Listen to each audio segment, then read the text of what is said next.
السلام عليكم. هنا تعالوا نسوي كباب بالفرن، كباب عراقي بالفرن. هنا أحتاج طماطيات 2 كيلوين لحم قطعتهن، ثوم وشحم يعني ليا ربع كيلو، بس لو كان أكثر أحسن. وهنا أنا كرفس، وهذا اللي أحتاجه. وبعد بس ملح، بهارات ما بهارات كل شي ما نحتاج. هنا أنا ثرمت اللحم طبعا ويا اللية،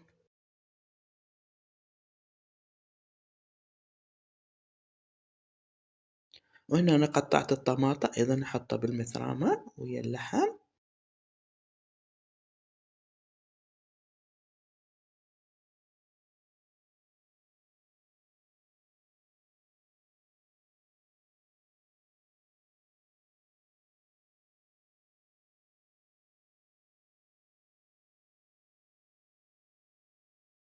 أيضا الثوم هم نحطه بالمثرامة، الثوم والطماطة كلها نحطهن، والشحم واللحم كلها بالمثرامة نثرمهن.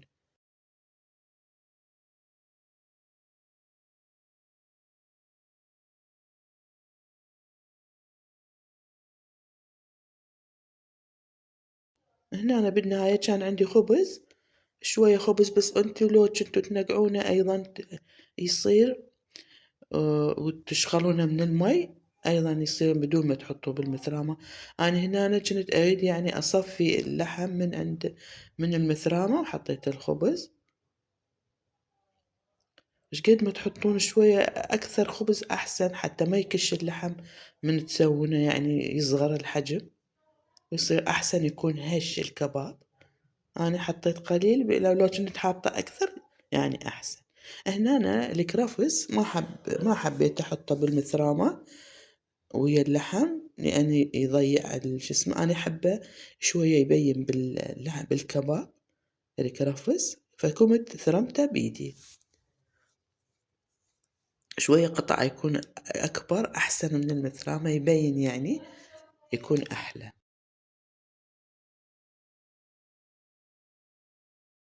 قطعتها هنا.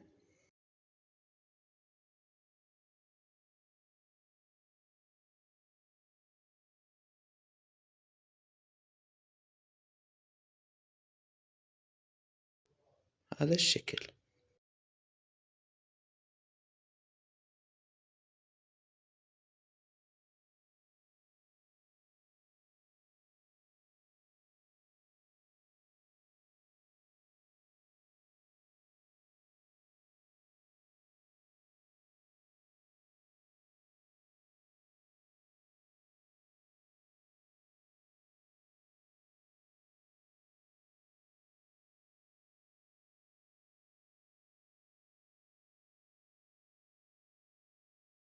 هنا أنا حطينا اللحم بطاسة أكبر، بنجانة ورا ما ثرمناها، ونضيف عليه الكرفس. طبعا مثل ما قلت لكم الكباب ما يحتاج أي بهارات وأي شي غير ملح، بس ملح. هنا أنا ضفت الملح باللحم.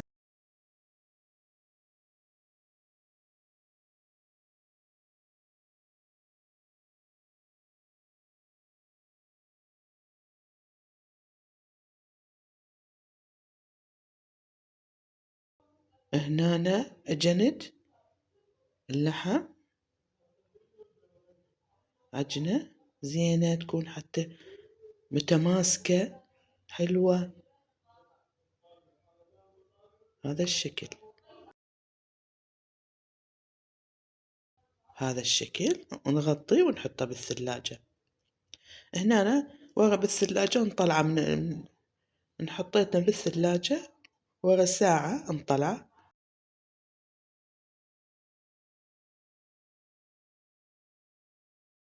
طلعته هنا من الثلاجة، يكون متماسك هسه.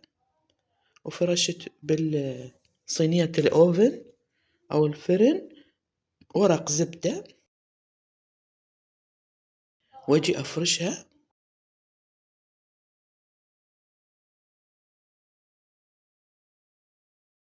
الشكل متساوي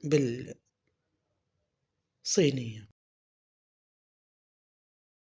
بهذا الشكل فرشته، ممكن تقطعه بالسكينة أو أي شي عندكم، بآلة البيتزا تقطيع البيتزا هم يصير.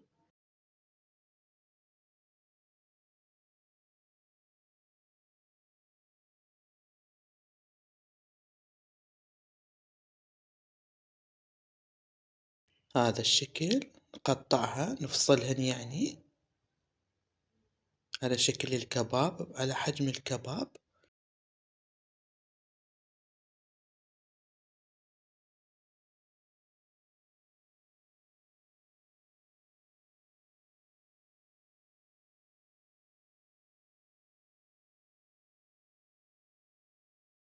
نجيب 4 أصابع هيجي أحددهن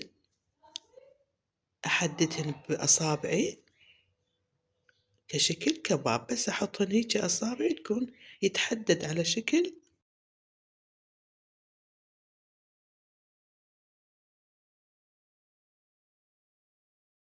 هذا الشكل بسيط جدا، وشي يعني للرمضان واحد من يشتهي يسوي له صينية بكل سهولة، بدون حطب بدون أي، وانت تقدرين تحطين بهذا الشكل.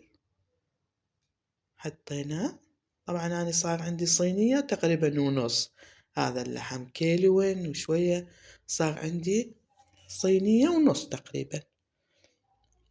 وهنا خلصنا حطيناه بالفرن، وهنا طلع النتيجة بهذا الشكل. إن شاء الله يعجبكم، حطوا لنا لايك واشتراك. مع السلامة.